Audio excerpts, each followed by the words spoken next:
Fashion हो या home decor, शेवरन print हर कुछ वर्षों में फिर से चलन में आ जाता है।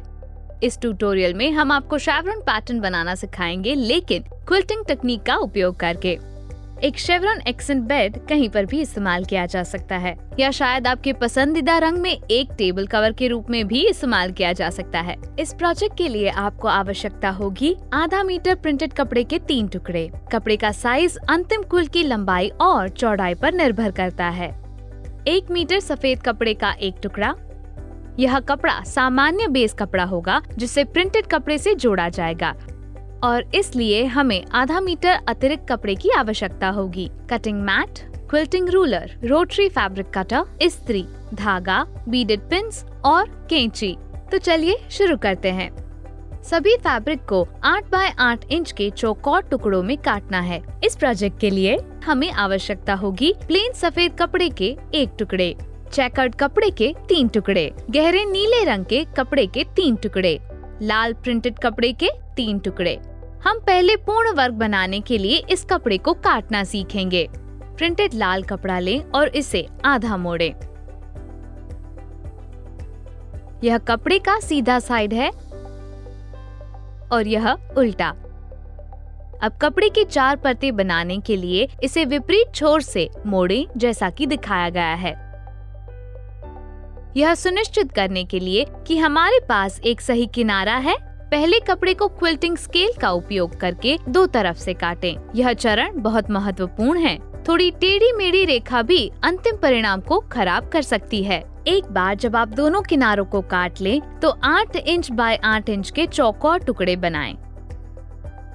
नीचे और साइड से 8 बॉक्सेस गिने और स्केल को संरेखित करें। दोनों तरफ से काटने के लिए रोटरी फैब्रिक कटर का इस्तेमाल करें। हो गया, हमारे पास रेड प्रिंटेड फैब्रिक के 4 पीस तैयार हैं। हमने नीले, चेकर्ड, सफेद कपड़े के लिए यही प्रक्रिया की है। चलो अब लाल और सफेद कपड़े पर काम करते हैं। लाल कपड़े को सफेद कपड़े पर रखें। सामने का हिस्सा सामने हो, जैसा कि ट्यूटोरियल में दिखाया गया है। अब हम वर्क के चारों तरफ सिलाई करेंगे।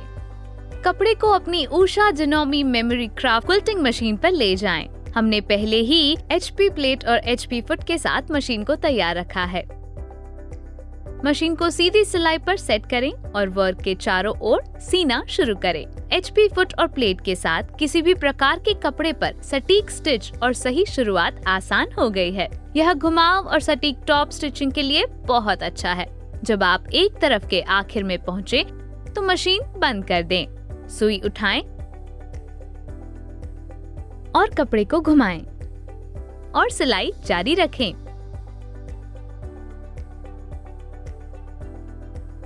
इस प्रक्रिया को तब तक दोहराएं जब तक कि वर्क के सभी किनारे सिल न जाएं।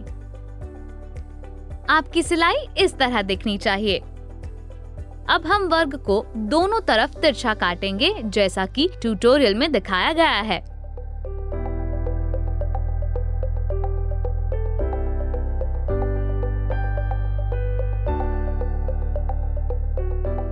इससे हमें 4 तिकोने टुकड़े मिलेंगे।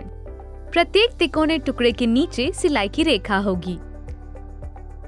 एक तिकोना टुकड़ा लें और कपड़े को दिखाए अनुसार खोलें। सीम को समतल करने के लिए कपड़े के सीधे हिस्से को इस्त्री करें। वांछित परिणाम के लिए इस्त्री करना बहुत ही महत्वपूर्ण कदम है। ये करने के बाद कपड़े के उल्टे हिस्से को ऊपर करें। अपनी उंगलियों की मदद से सीम अलाउंस को खोलें और इस्त्री से इसे समतल कर दें। 4 पूर्ण वर्गाकार टुकड़े बनाने के लिए बचे हुए तिकोनों पर भी यही प्रक्रिया दोहराएं।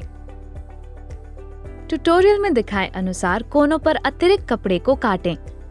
अब हमें यह सुनिश्चित करने की आवश्यकता है कि चौकोर टुकड़े परफेक्ट हैं। क्विल्टिंग रूलर पर 45 डिग्री के एंगल लाइन को स्क्वायर की स्टिच लाइन से मैच करें और सुनिश्चित करें कि आपने 5 बाय 5 इंच स्क्वायर को सही से काटा है।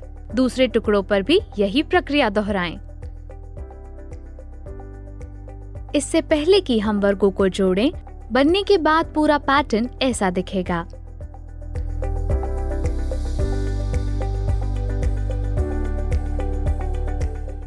वी शेप देखें। यह शेवरॉन पैटर्न है। इस पैटर्न की ऊपरी परत पर काम करते हैं। दिखाए अनुसार वर्गों को एक दूसरे के साइड में बिछाएं। अनुसरण किए गए पैटर्न को सुनिश्चित करें। पहले वर्ग को दूसरे के ऊपर, तीसरे को चौथे के ऊपर और पांचवे को छठे के ऊपर रखें, जैसा कि दिखाया गया है। सामने का हिस्सा सामने की तरफ हो। अब इन सभी वर्गों के बाएं साइड को सीलेंगे। कपड़े को सही जगह रखने के लिए बीडेड पिन्स का उपयोग करें।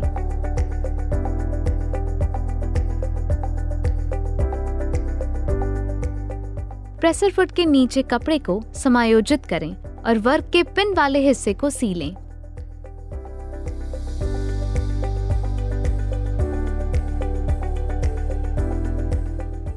ये करने के बाद धागे को काट लें। बचे हुए वर्गों पर भी यही प्रक्रिया दोहराएं।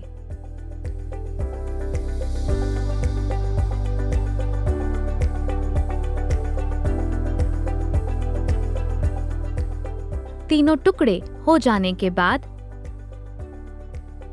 इस्त्री करने की प्रक्रिया को दोहराएं। पहले शीर्ष पर और फिर सीम लाइन खोलें और दिखाए अनुसार सीम अलाउंस को इस्त्री करें।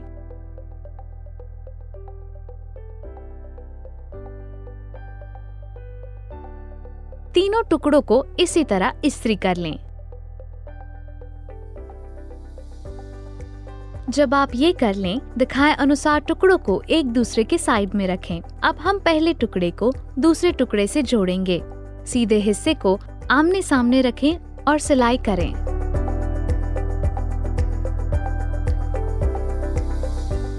अब हम इसमें तीसरा पीस जोड़ेंगे।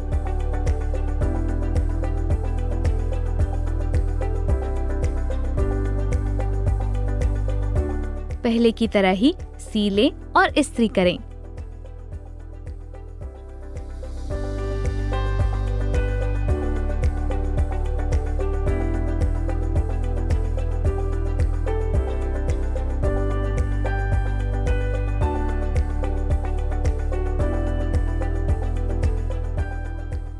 और हो गया।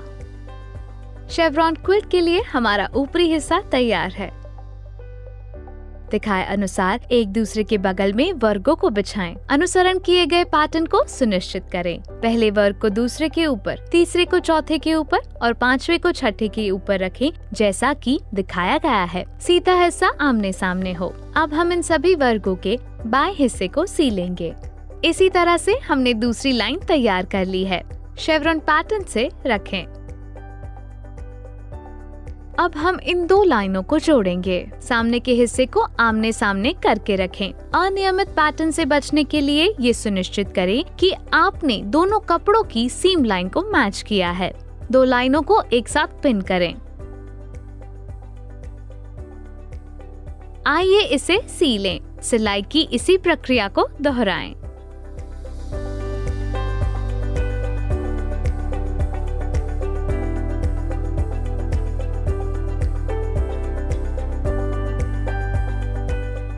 आपका पहला शेवरॉन पैटर्न तैयार है।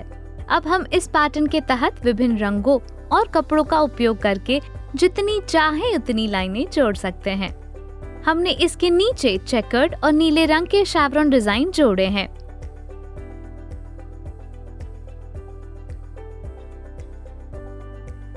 क्या ये बहुत खूबसूरत नहीं लग रहा? क्या ये बहुत आसान नहीं था? इसमें बस एक ही प्रक्रिया को कई बार दोहराना और एक मास्टरपीस बनाना। एक बार जब आप इसे समझ लेंगे तो यह बहुत आसान हो सकता है। तो जाएं और अपने पसंद के रंगों और कपड़ों के साथ नए डिजाइन बनाएं।